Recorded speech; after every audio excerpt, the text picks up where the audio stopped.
This video will demonstrate the proper way to install Akena Millworks EnduraCraft tapered PVC columns. Begin by measuring from the floor or pedestal to the beam or soffit to determine your opening measurement.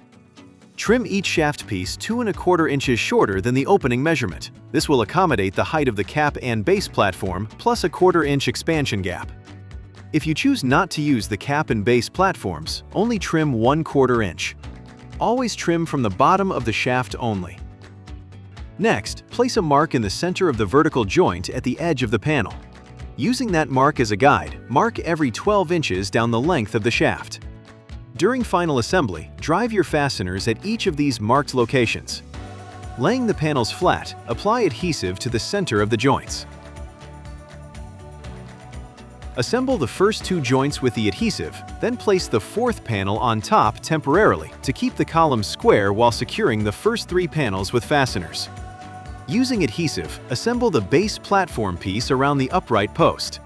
Install blocking around the top of the support post, then slide the assembled 3-panel column around the support. Apply adhesive and lock the final panel into place with the Easy Lock joint, then secure with fasteners. Install the cap by sliding the assembled 3-piece section into place, then glue and attach the final quarter piece. Be sure to leave 1/4 inch at the top of the column for expansion. Cut the cap and base trim pieces, then apply adhesive and nail them into place. Finish by filling gaps and fastener holes with latex caulk. Clean the column surface and apply 2 coats of paint to create a beautiful, long-lasting installation.